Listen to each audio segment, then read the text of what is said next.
He always believed that their love was strong and their marriage honest. But in the last moments of her life, his wife confessed what she had been hiding all her life. Subscribe and tell us where you're watching us from.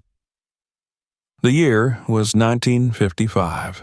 In a world divided by color, the United States still clung tightly to the chains of racial segregation. Jim Crow laws dictated where a black man could walk, eat, sit, or even look. Interracial relationships were not just frowned upon, they were dangerous. A black man caught in the wrong place with a white woman could be beaten, imprisoned, or worse. The South was particularly cruel in its enforcement of these unspoken rules, but the North, though less brutal, was still no haven. Oliver Bryant had learned these lessons young.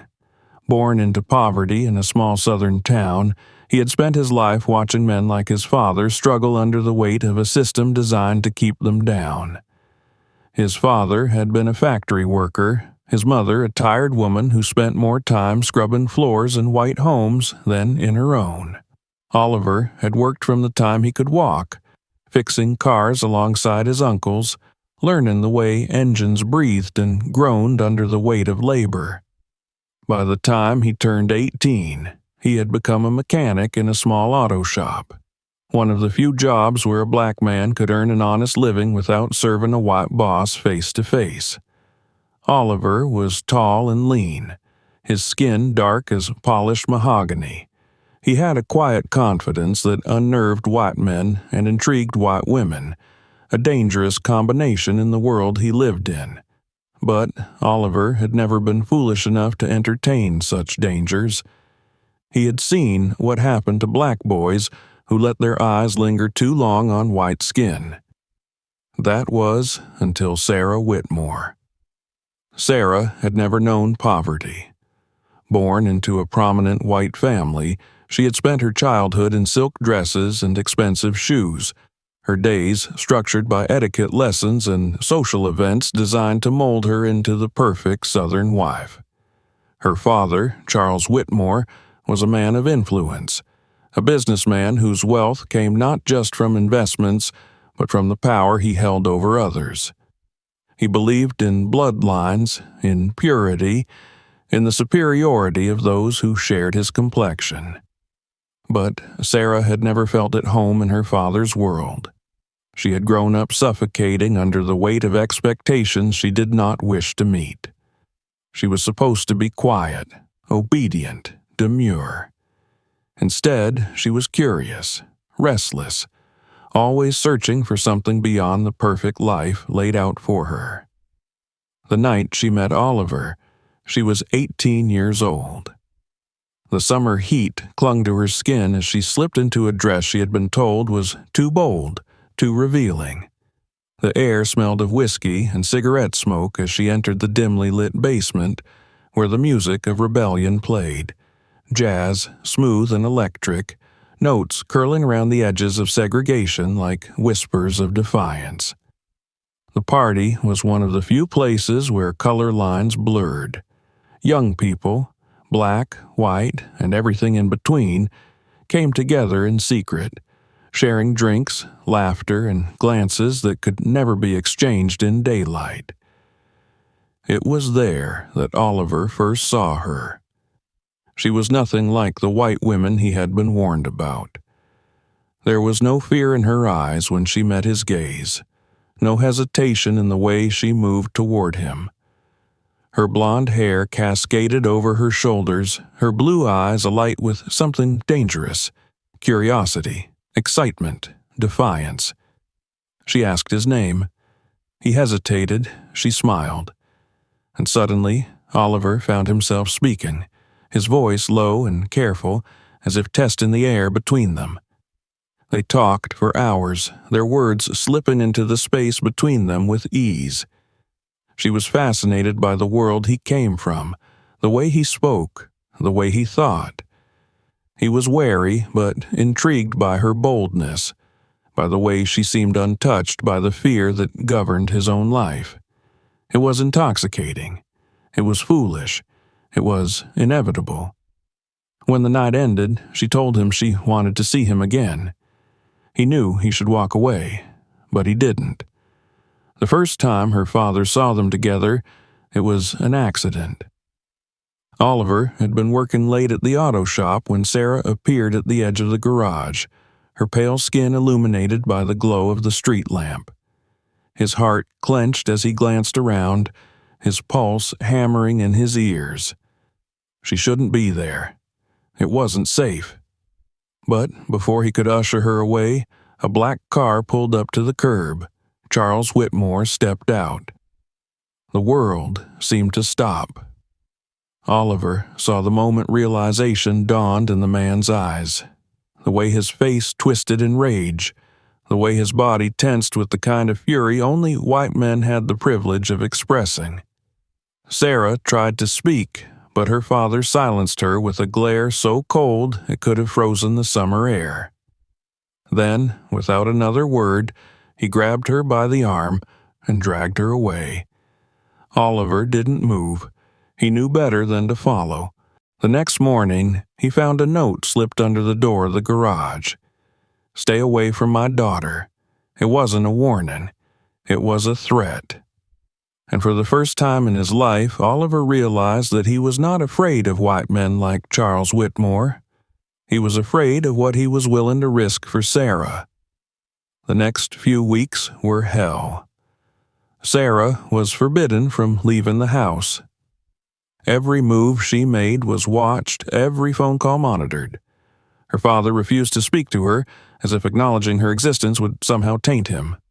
Her mother said nothing, only watching her with unreadable eyes. Sarah tried to fight.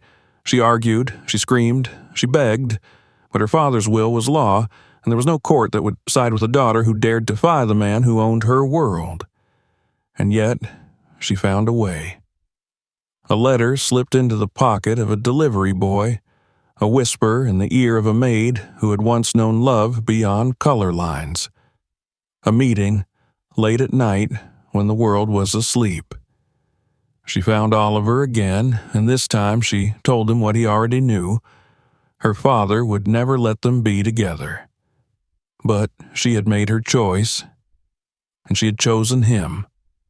It was a reckless decision, a dangerous one. A white woman running away with a black man was not just scandalous, it was criminal. There would be no mercy, no understanding, no forgiveness. But love had never cared for laws, and so, in the dead of night, with nothing but the clothes on their backs and the fire in their hearts, they ran. They ran from the chains of her father's power, from the weight of a world that would never accept them. They ran toward a future that had no guarantees, no promises, no safety. Only the hope that, together, they could carve out a life of their own. They had no idea that the real danger had only just begun. The night air was thick with the weight of their decision. Sarah's hands trembled as she clutched the small suitcase she had packed in secret, filled with only the barest essentials. A dress, a few coins, a photograph of her mother that she wasn't sure why she had brought. It was absurd how little of her life she could carry with her. Everything she had known, her home, her name, her status, she was leaving behind. Oliver stood at the edge of town, waiting beneath the shadows of the abandoned train station. He had no suitcase, no photographs. His whole life had always been light enough to carry. When she saw him, she wanted to run to him, to throw herself into his arms and let the fear fall away. But she held herself steady. There was no time for softness, no time for hesitation. They had only one chance to disappear. The train that would take them north was due within the hour. It was a freight train, bound for a factory town in Illinois, where mixed-race couples were rare but not illegal. It was their best option. Sarah glanced behind her one last time, half expecting to see her father's men storming toward her, dragging her back to the life she had just abandoned. But the streets were empty. Still, the fear lingered. Oliver took her hand, rough, calloused, steady. "Are you sure?" His voice was quiet but firm. Sarah swallowed the lump in her throat and nodded. They boarded the train, hiding among crates and sacks of grain. No one saw them leave. No one knew where they were going. For the first time in her life, Sarah was free. The journey was long and grueling. They traveled in darkness, their bodies stiff from crouching in the narrow space between cargo boxes. The sound of the train wheels rattled through Sarah's bones, each clank a reminder that there was no turning back. Oliver barely spoke. He was always listening, always watching.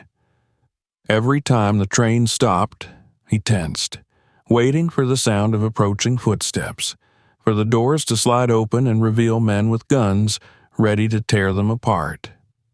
But no one came. On the second night, they reached Illinois. The factory town was a far cry from the elegant streets of Sarah's childhood.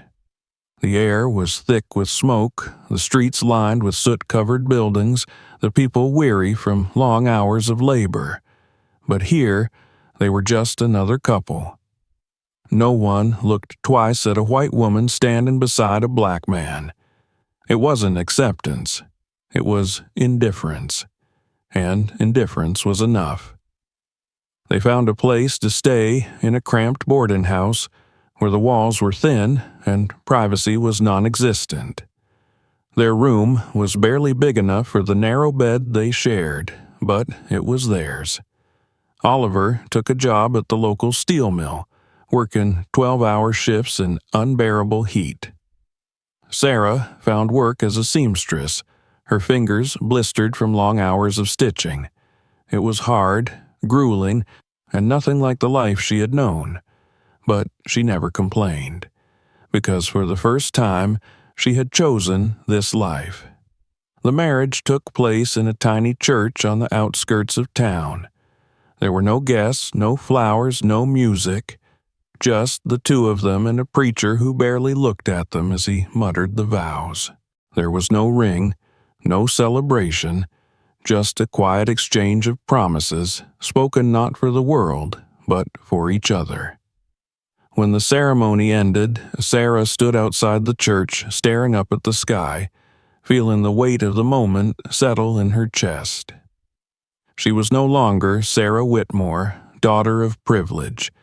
She was Sarah Bryant, wife of a black man in a world that would never fully accept them. And yet, she felt lighter than she ever had before. The first year of marriage was a test. The factory town was safer than the South, but that did not mean it was kind. Oliver's co-workers kept their distance, uncertain what to make of the man who had arrived with a white wife. The women in the town looked at Sarah with wary eyes, unsure if she was lost, confused, or simply foolish. They were tolerated, but never welcomed. Money was always tight. Some nights they went to bed hungry. Sarah learned how to mend clothes until they were more stitch than fabric. Oliver learned how to stretch every dollar, bargaining for scraps at the market, working overtime until his body ached. But they endured, because love had carried them this far. And yet, love did not erase fear. Sarah's father had not forgotten her. Letters arrived at the boarding house, each one colder than the last. The first was a demand, "Come home, now."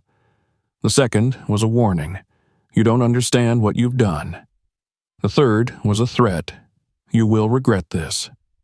Sarah burned them all, but the fear lingered. Her father was not a man who accepted defeat. One day he would find her, and she did not know what he would do when he did. That fear crept into her dreams. It whispered in the back of her mind when she walked through the market, when she saw men in suits glancing at her too long, when she heard footsteps behind her at night. And so, without telling Oliver, she began to save money. At first, it was just a few coins tucked beneath the mattress. Then, a few bills hidden in the hem of her dress. She told herself it was nothing. just a precaution. A habit born from fear, not from doubt. But deep down, she knew the truth. She had chosen Oliver, but part of her still feared that one day she would have to leave him behind. The years passed, and life in the factory town settled into a pattern. It was never easy, never truly comfortable, but it was theirs. Oliver worked himself to the bone, coming home each night with aching muscles and soot-stained hands. Sarah stitched clothes until her fingers bled, her once delicate hands now rough with calluses. They built a life together, piece by fragile piece. And then the first child came. Sarah had never been more terrified. She had expected joy, had imagined the moment she would place her newborn in Oliver's arms and feel the warmth of their family growing. But when she saw the tiny boy wrapped in blankets, she felt something else entirely. Guilt. Because as she looked at her son, she couldn't stop thinking about the child she had abandoned. She had been 17, a different girl in a different life. Her family had kept the pregnancy a secret, hiding her behind closed doors, telling friends and relatives that she had taken ill, that she needed rest. She had never been given a choice.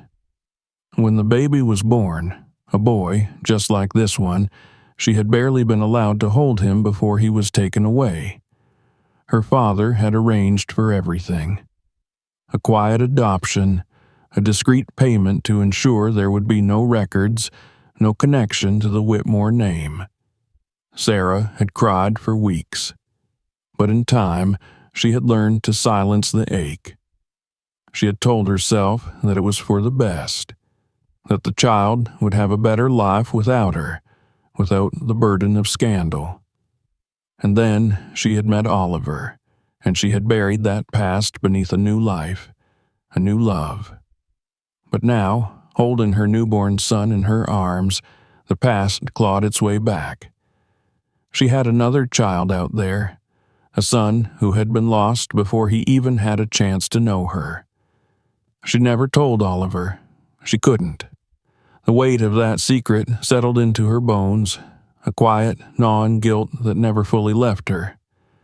Their son, Isaac, grew fast, his skin a rich blend of his parents' colors, his eyes sharp like his father's, his smile soft like his mother's.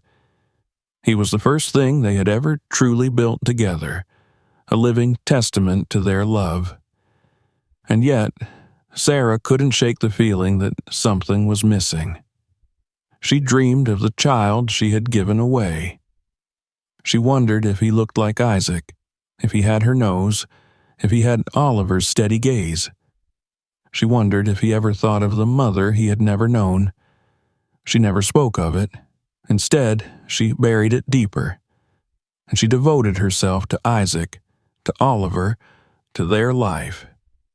But the past had a way of creeping back even when you tried to outrun it. Years passed and another child came. Margaret. She was wild from the start, loud and unafraid, her laughter filling the tiny rooms of their boarding house. She had none of her mother's softness, none of her father's quiet. She was a force unto herself, a storm in a little girl's body. Sarah adored her. But with each passing year, the secret grew heavier. She imagined the boy, now a young man, living in some unknown city, perhaps in a house much like theirs, perhaps wondering who he was. She prayed that he had been given a good life. She prayed that he had never felt abandoned, and she prayed that Oliver would never find out. But secrets had a way of poisoning everything. Sarah became quieter, more distant. Oliver noticed. At first, he thought it was exhaustion. Parenthood was hard, and their life was not an easy one. But then he saw it, the way she would stare off into the distance, lost in thought. The way she would hesitate before answering questions about her past. The way she flinched whenever adoption was mentioned, even in passing. Oliver was not a man who pried. He respected silence, understood that some wounds were too deep to touch. But this was different. This was his wife, and she was slipping away from him. One night, long after the children had gone to bed, he found her sitting at the small wooden table in their kitchen, staring at a torn piece of fabric in her lap. She didn't notice him at first, and for the first time in their marriage, Oliver felt a distance between them that terrified him. There were things she was not telling him, things she never would, and for the first time he wondered if he truly knew his wife at all. Sarah had always known that marriage was not the fairy tale that books and films made it out to be. She had known, even as a child, that love and survival were often two separate things. But she had never expected to live in a marriage built on both. Oliver was a good husband. He was steady, patient, reliable. He worked hard to provide for her and the children, never once complaining about the exhaustion that came with 12-hour shifts at the steel mill. And he loved her. She had no doubt about that. But she carried a secret that weighed heavier than any love could lighten. Because when she had married him, she had not done it out of love. She had done it out of fear. She had grown up knowing that her father would choose her husband for her. That was the way it was done in families like hers, old Southern money, bloodlines that traced back to colonial wealth. Women did not choose. They were chosen. Her father had spent years grooming her for marriage, introducing her to the sons of bankers, lawyers, businessmen. He had lined them up like racehorses, inspecting them for pedigree, for wealth, for the right kind of arrogance. And she had played along. She had smiled, nodded, let them take her hand, let them lead her across ballroom floors. She had done what was expected. Until Oliver. Until she had seen something different. A man who did not belong in her world. A man who made her question everything she had been taught. And she had run to him, not because she had loved him, but because she had been terrified of what her life would become if she didn't. The realization sickened her, because now, all these years later, she did love him. She loved the way he kissed her forehead before leaving for work each morning. She loved the way he rocked their children to sleep at night, humming low and deep like the rumbling of the earth itself. She loved the way he never raised his voice, even when he was angry. She loved the way he made her feel safe. And yet, she had never told him the truth, that when she had married him, it had not been a choice of the heart. It had been a choice of survival. She told herself it did not matter, that love had come in time, that it made no difference how their story had begun, so long as it had led them here. But then came the whispers, not from Oliver, but from the world around them, from the women in the market who still looked at her as though she had lost her mind, from the men who sneered when Oliver passed them in the street, from the children who asked questions she didn't know how to answer. Mama, why do some people look at Daddy like he don't belong? Mama, why do the other kids say I'm different? Mama, why don't Grandpa ever visit? And she had no answers, because the truth was ugly. The truth was that she had spent so many years trying to forget where she had come from that she had never stopped to think about what it meant for her children to live in the space between two worlds. And worst of all, she had never told Oliver. She had never told him that in those first months, when things were hardest, when she had been exhausted and scared, she had thought about leaving. She had looked at the money she had hidden away, had counted it over and over in the quiet hours of the night, wondering if it was enough to take the children and disappear. She had never planned to do it, but the fact that she had considered it at all haunted her.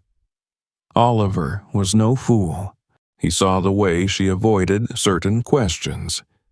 He saw the way she hesitated when he asked about her past, the way she grew quiet when their children spoke of race, of belonging, of the things that set them apart.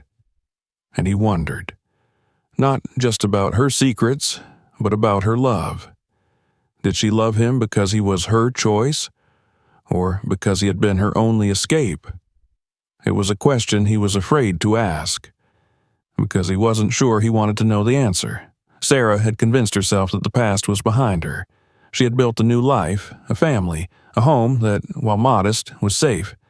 The world outside their walls still looked at them with suspicion, but inside they had found something close to peace. But peace was fragile, and the past had a way of creeping back when you least expected it. The first letter arrived on an ordinary afternoon. It was slipped under the door while she was out shopping, a thin, white envelope resting on the wooden floor like a ghost from another life. She stared at it for a long time before picking it up. There was no return address, just her name. The handwriting was unmistakable. Her father's. Her stomach twisted as she tore it open. The words inside were short, cold. "You do not understand what you have done." She felt sick. It had been years since she had last heard from him. After she had run away, he had sent letters demanding that she come home. Then letters threatening her. Then nothing. She had thought that meant he had given up. She had been wrong. For weeks she waited for another letter, but none came. She tried to push it from her mind, but the weight of it settled in her chest like a stone. What did he mean? Was it just another attempt to control her?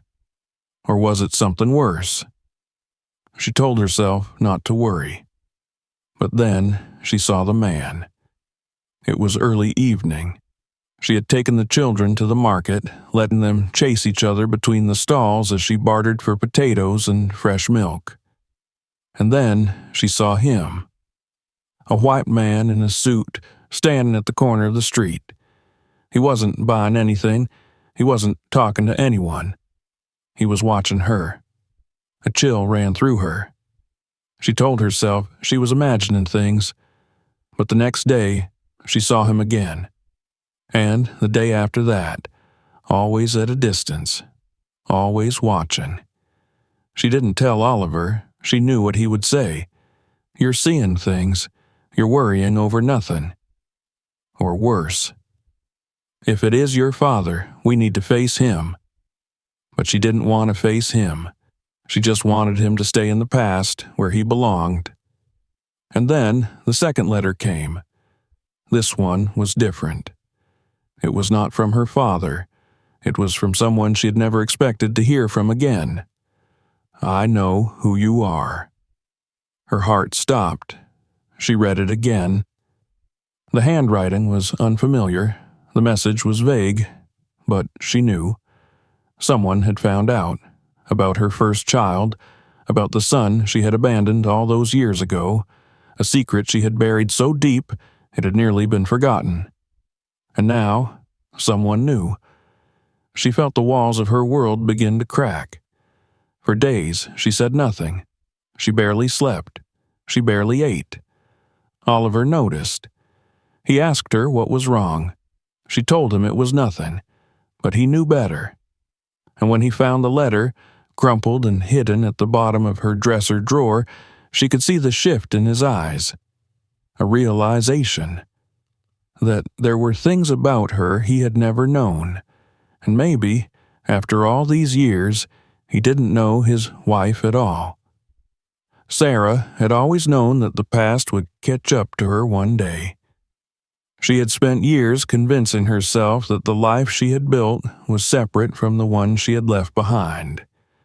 That the woman she had been, the privileged daughter of Charles Whitmore, the girl who had been too afraid to fight for her first child, the young bride who had run into Oliver's arms not out of love but out of desperation, had disappeared. But the truth was, that woman had always been inside her, hiding in the corners of her mind, waiting for the moment when she would be forced to face everything she had buried. And now, as her body betrayed her and the weight of time pressed down on her bones, she knew that moment had come. The sickness had started slow, a cough here, a dizzy spell there, nothing she had taken seriously. But then the pain began.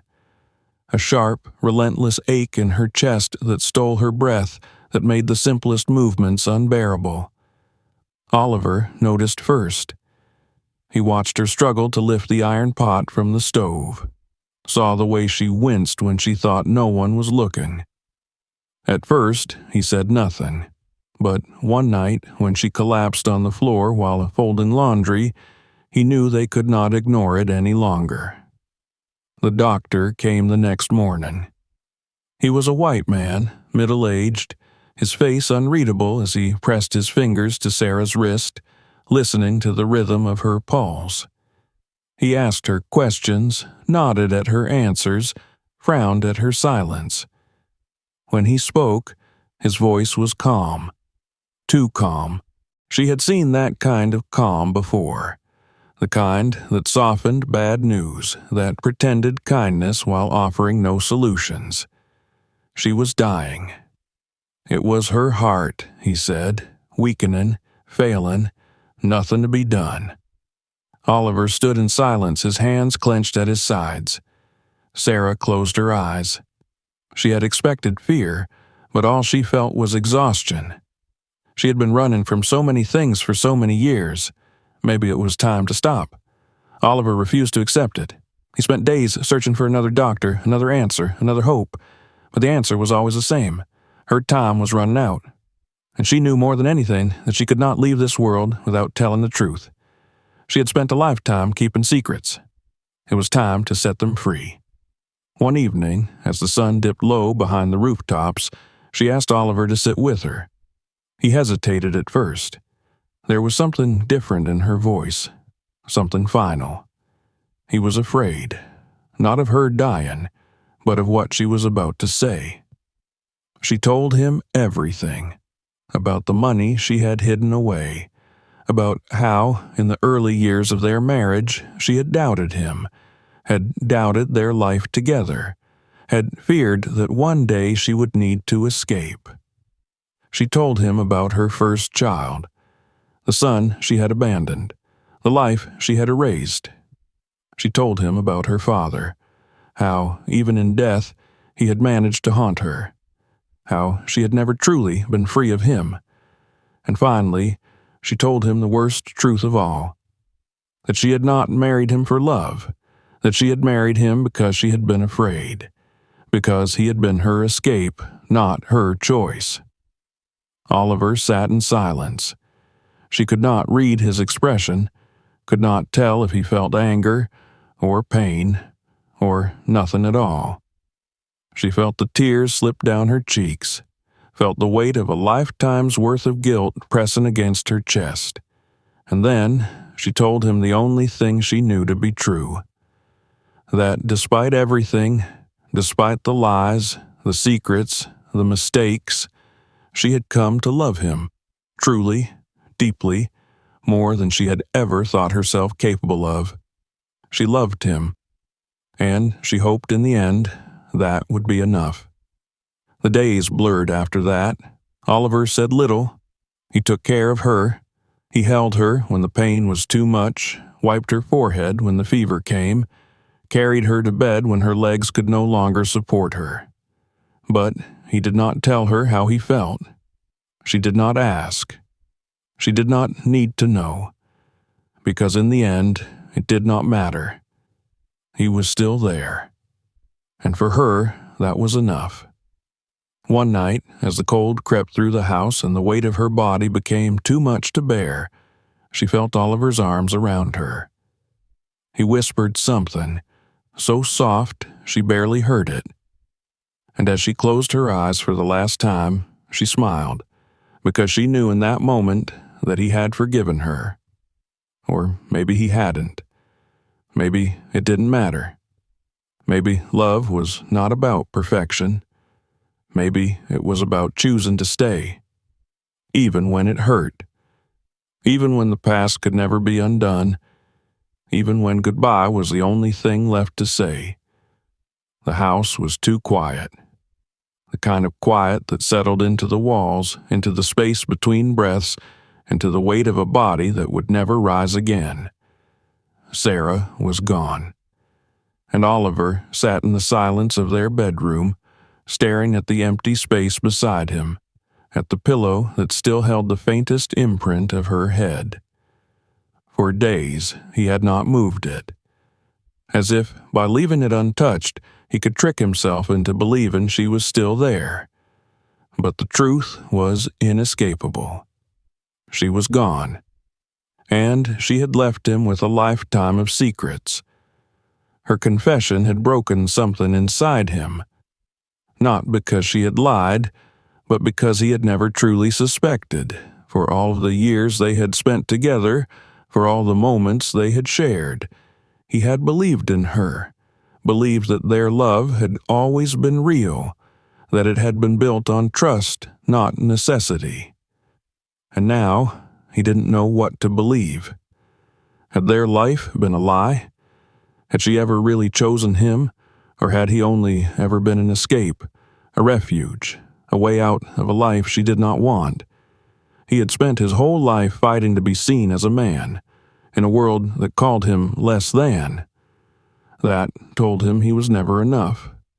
And now, even in the place he had called home, even in the arms of the woman he had loved, he questioned whether he had ever truly belonged. The letters were still there, the ones from her father, yellowed with age, tucked away in the drawer where she had hidden them, the threats, the warnings.